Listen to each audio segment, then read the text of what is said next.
पाकिस्तान एक तरक्की पजीर मुल्क है जहां लेबर और मटेरियल सस्ता होने की वजह से बहुत से यूरोपियन और तरक्की याफ्ता ममालिक मुख्तलिफ अकसाम का सामान यहाँ मौजूद फैक्ट्रियों में तैयार करवाते हैं। आइए आज हम आपको ले चलते हैं सियालकोट, जहाँ की स्पोर्ट्स, सर्जिकल और लेदर की सनत तेज़ी के साथ तरक्की कर रही है। सर्जिकल प्रोडक्ट्स जो हम मैन्युफैक्चर करते हैं। ठीक है, ये सारा रिसेप्शन एरिया हमारा, ये जी मेरा ऑफिस है। मेरी जो प्राइमरी जो कंपनी में रिस्पॉन्सिबिलिटी है वो इंटरनेशनल मार्केटिंग और सेल है। तो वर्ल्ड वाइड हमारे जितने भी क्लाइंट्स हैं, उनकी सारी जो कम्युनिकेशन है वो इस ऑफिस से जो है ना वो हम देखते हैं। साथ ही मेरा ऑफिस है एक्सपोर्ट डिपार्टमेंट, उसमें 2-4 लोग जो है ना वो मुझे असिस्ट करते हैं। ये बिज़नेस हमने सियालकोट सिटी में स्टार्ट किया था from a very small scale, most probably 1996। 25 से 30 साल जो है ना हमारी स्ट्रगल है। तो उसके बाद जो है ना अल्हम्दुलिल्लाह आज हम इस स्टेज पे हैं कि हम इंटरनेशनली मार्केट में जो है ना हमारी कंपनी अल्हम्दुलिल्लाह वेल ऑर्गेनाइज्ड कंपनी है विद प्रॉपर जो है ना वो सर्टिफिकेशन। और हमारा अल्हम्दुलिल्लाह अपना जर्मनी में ऑफिस है, हमारा यूएस में ऑफिस है, हमारा कनाडा में ऑफिस है। तो ये हमारा जो मैन्युफैक्चरिंग हेडक्वार्टर पाकिस्तान में है। More than 300 people are working in our factory, and almost 1000 people are involved in our industry. ये जी हम हर किस्म के जो सर्जिकल इंस्ट्रूमेंट हैं, डेंटल इंस्ट्रूमेंट हैं, ब्यूटी इंस्ट्रूमेंट हैं, वो हम प्रोड्यूस कर रहे हैं। जितने भी हमारे कस्टमर हैं जो हमारे रनिंग ऑर्डर्स चल रहे होते हैं वो हम टाइम टू टाइम प्रोसेस करवाते हैं। और इधर सारी हमारी जो है ना वो इन्वेंट्री हमने ऑर्गेनाइज करके रखा होता है। उसका एक प्रॉपर हमारा प्रोडक्शन स्केड्यूल होता है। उसके अकॉर्डिंगली जो हमारे सुपरवाइज़र हैं, जो जो मैनेजर हैं प्रोडक्शन में, उसके अकॉर्डिंगली जो उन्होंने स्केड्यूल बनाया होता है उसके अकॉर्डिंगली इसको जो है ना वो प्रोसेस करवाते हैं। खुद बनाना चाहेंगे तो हम उसके लिए हमें बड़ी वर्क फोर्स चाहिए होगी। इसलिए जो है ना, क्योंकि ये हमारा सियालकोट आप कह सकते हैं कि लाइक कॉटेज इंडस्ट्री हर गली में, ठीक है, ट्रेडिशनल वर्कर है, ठीक है। तो वो क्योंकि प्रोसेस बहुत ज़्यादा इन्वॉल्व है। आपको देखने में एक सीज़र सिंपल सी लगती है, लेकिन उसके जो प्रोसेस है उसको करने में पीछे एटलीस्ट जो है ना वो 20 से 25 प्रोसेस होते हैं, जो तकरीबन 100 की तादाद से लोग करते हैं। और वो सारे ट्रेडिशनल वर्क है। मशीन मेड जो है ना वो बड़ा कह लें कि कम जो है ना वो इधर हमारे यूजेज होती है। और मोस्टली जो 80-90% सारा हमारा प्रोडक्शन है वो स्किल्ड वर्कर, ट्रेडिशनल वर्कर कर रखे हैं बाई हैंड। ठीक है, जब बाई हैंड सारी प्रोडक्शन में इन्वॉल्वमेंट आ जाती है तो उसकी वजह से हमारी कोशिश होती है कि हम आउटसोर्स करें। ठीक है, क्योंकि वो कॉन्ट्रैक्ट बेस पे वो करते हैं। अगर हम उनको हायर करें और अपने इन हाउस करवाने की कोशिश करेंगे, वो कास्ट ऑब्वियसली हमारी जो है ना वो जंप कर जाएगी। तो हमें इंटरनेशनल मार्केट में कम्पीट करने में थोड़ी सी मुश्किल आ जाती है। ये जी हमारा फाइनल जो है ना वो सेटिंग एरिया है। जितने भी हमारे इंस्ट्रूमेंट हैं वो इस प्रोसेस से जो है ना वो गो थ्रू होते हैं। इनमें जो ये हमारे स्किल्ड वर्कर हैं, इन्होंने इंस्ट्रूमेंट की जो है ना वो फंक्शनैलिटी में श्योर करना होती है कि वो बिल्कुल प्रॉपर हो। ठीक है, अलाइनमेंट, अगर कोई कटिंग वाला इंस्ट्रूमेंट है जैसे सीज़र है तो उनकी कटिंग जो है ना वो प्रॉपर होएगी। अगर कोई होल्डिंग वाले इंस्ट्रूमेंट है जिन्होंने कोई चीज़ होल्ड करनी है तो उनकी जो है ना वो होल्डिंग प्रॉपर हो। ये जो है ना वो सारा प्रोसेस सेटिंग वाला इस डिपार्टमेंट में होता है। सबसे जो है ना वो टफ एक प्रोसेस होता है पॉलिशिंग फाइनल का।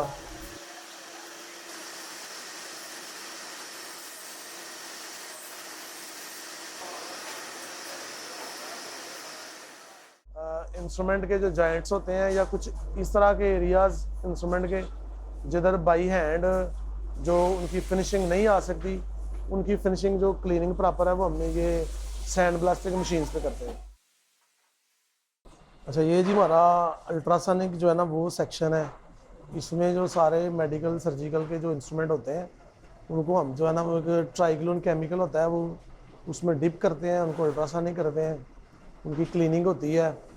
तो वो बैक्टीरिया फ्री और ये सारा कुछ ना जो वो ये सारा प्रोसेस जो है ना वो इस कमरे में हो रहा है। जितने भी हमारे इंस्ट्रूमेंट होते हैं वो उन्होंने इस प्रोसेस से गुजरना होता है, क्योंकि उनकी प्रॉपर जो क्लीनिंग है, ठीक है, एक तो मैनुअल क्लीनिंग होती है।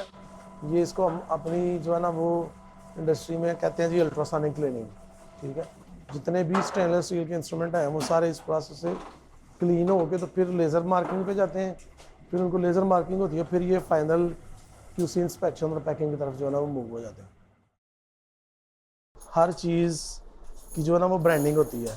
जैसे आप लोग शूज़ पहनते हैं, कोई शर्ट पहनते हैं तो उसमें एक ब्रांड होता है उसका। तो ये सारे जो इंस्ट्रूमेंट हैं जो इंटरनेशनली हम एक्सपोर्ट करते हैं, हर कंपनी हर इंस्ट्रूमेंट का एक अपना ब्रांड है। तो वो हम ब्रांड जो है ना उसके ऊपर जो है ना वो लेज़र एचिंग करते हैं। जो ये ऑटोमेटिक लेज़र मशीन है, इनके साथ जो है ना हम हर इंस्ट्रूमेंट के ऊपर उसका प्रोडक्ट ब्रांड है, उसका प्रोडक्ट कोड है, और जो सारी डिटेल्स जो हमारे कस्टमर कहते हैं वो हम इस पे जो है ना वो मार्क करते हैं। प्रोडक्शन की जो आखिरी स्टेज है वो ये डिपार्टमेंट है पैकिंग एरिया। इसमें सारे प्रोडक्ट्स जो हैं जो according to customer specification and their orders वो सारा कंप्लीट करके तो हम शिप करते हैं। ये जी जैसा कि मैंने बताया कि ये हमारा फाइनल पैकिंग एरिया है, फाइनल क्लीनिंग एरिया, ठीक है। इसमें आप देख सकते हैं कि डिफरेंट जो है ना वो टेबल रखे हुए हैं। हर टेबल पे जो है ना 20 से 25 वर्कर हैं, ठीक है, और हर टेबल पे एक सुपरवाइज़र है, फिर उसके 2 असिस्टेंट हैं और फिर एक क्यूसी मैनेजर है, जिसने मेक श्योर करना होता है कि each and every product is being process as per customer specifications, ठीक है। उसमें वो क्वालिटी के एंगल से जो है ना वो हर चीज़ जो है ना वो अश्योर करते हैं कि वो उसके अकॉर्डिंगली है। जैसे आप देख सकते हैं कि इसमें मुख्तलिफ हमने जो है ना वो इनको डिफ़ाइन किया हुआ है। एक टाइम में तकरीबन 3 से 4 कस्टमर का जो है ना वो ऑर्डर जो है ना हम प्रोसेस करवाते हैं डिफरेंट टेबल पे, ठीक है। इसमें हमारा जो क्यूए मैनेजर है वो ऑल द टाइम इस एरिया में जो है ना वो अवेलेबल होता है, ठीक है, और वो टाइम टू टाइम सारे एरियाज़ में जितने भी हमारे सुपरवाइज़र हैं उनको वो वाच करता है क्लोजली कि जितने भी प्रोडक्ट्स हम इंटरनेशनल मार्केट में एक्सपोर्ट कर रहे हैं वो बिल्कुल इंटरनेशनल स्टैंडर्ड को कंप्लाई कर रहे हैं। जैसे ये आप देख लें कि इधर जो है ना वो ये सीज़र सेक्शन है और इसमें जो है ना वो सीज़र का सारा प्रोसेस हो रहा है। ये हमारे सुपरवाइज़र हैं, उन्होंने ये सारी चीज़ें चेक करनी होती हैं, फिर आगे से सारा वो क्लीनिंग प्रोसेस है, आगे से फिर वो किसी चेक होती है, फिर इसकी सारी जो है ना वो फाइनल पैकिंग होती है। फाइनल पैकिंग होने के बाद इनकी लेबलिंग और ये सारे बॉक्स जो है ना वो एक्सपोर्ट बॉक्सेस रेडी हो जाते हैं। ये सारे जो एक्सपोर्ट बॉक्सेस हैं, ठीक है, डिफरेंट कस्टमर्स के, क्योंकि एक ही दफ़ा तो सारा ऑर्डर बिल्कुल रेडी टू शिप तो नहीं हो सकता ना, तो वो ग्रेजुअली जो है ना वो रोज़ाना जो भी चीज़ें रेडी होती हैं उसको हम जो है ना वो पैकिंग हॉल से नीचे मूव कर लेते हैं। और स्टैंडर्ड जो हमारा शिपिंग टाइम होता है किसी भी ऑर्डर का वो 4 से 6 हफ्ते होता है, ठीक है। टाइम टू टाइम जो चीज़ें रेडी होती हैं वही तरह मूव कर देते हैं। जब सारा कस्टमर का ऑर्डर रेडी हो जाता है, कंप्लीट हो जाता है, तो हम इसको शिप कर देते हैं। देखिए जी, आज के दौर में तो जो है ना वो आप कह लें कि बेशुमार चैलेंजेस हैं, स्पेशली अगर आपने पाकिस्तान में रह के कोई बिज़नेस करना है और पाकिस्तान में रह के अगर आप इंटरनेशनली मार्केट को अप्रोच करेंगे तो that gonna be little bit tough for you. लेकिन इन्वेस्टमेंट से ज़्यादा ज़रूरी है कि अपॉर्चुनिटी, ठीक है, कि अगर आपके पास कोई क्लाइंट है, आपको बिज़नेस मिल रहा है, तो क्योंकि इंटरनेशनली जो कंप्लाइंस है वो बहुत ज़्यादा आजकल टाइट है। तो मेडिकल जो फील्ड है, क्योंकि हम हॉस्पिटल में सप्लाई करते हैं, डॉक्टर्स, डेंटिस्ट, फिजिशियन, सर्जन्स, तो वो जो इंस्ट्रूमेंट है ना उनकी जो हाइजेनिक और बाकी सारे जो क्वालिटी और क्लीनिंग के जो मामला है ना, तो उसको लेके तो बहुत ज़्यादा जो है ना वो कंप्लाइंस टाइट है। उसमें आपकी सर्टिफिकेशन की वैलिडिटी और जो बेसिकली आजकल ट्रेंड सिंगल यूज़ इंस्ट्रूमेंट का चल रहा है, ठीक है, वो जो स्टेराइल इंस्ट्रूमेंट होते हैं उनकी रिक्वायरमेंट और बेशुमार चीज़ें हैं। तो बात ये है जी, आपने अगर जैसे स्पोर्ट्स को ले लें, बिजनेस सेक्टर को ले लें, ठीक है, किसी भी आपको सेक्टर को ले लें आप, अगर आपने जब पढ़ ली है, आपने अपनी स्टडीज़ मुकम्मल कर ली हैं, ठीक है, तो आपको एक अच्छा प्लेटफॉर्म चाहिए, ठीक है। आप में जो कैपेबिलिटी है उसको परफॉर्म करने के लिए आपको एक अच्छा प्लेटफॉर्म करना जो है ना वो बड़ा ज़रूरी होता है। अब ये डिजिटल वर्ल्ड है, क्योंकि हम 80s के लगे हुए हैं हम, तो वो उस जो सारी चीज़ें हैं वो तो ज़ाहिर है पुराना दौर था, उसमें जो सारी जो लवाजमत थे उनके अकॉर्डिंगली हमने तो जो है ना वो स्टार्टअप कर लिया। हर बंदा नया आने वाला जो है ना वो, मेरा तो अपना ये यकीन है कि हमसे हमारे बाद जो नई जो जनरेशन आ रही है वो हमसे बेहतर कर सकती है। वो उनमें ज़्यादा एनर्जी है, उनमें ज़्यादा पोटेंशियल है, वो हमसे बेहतर चीज़ें कर सकते हैं और उनको करना भी चाहिए।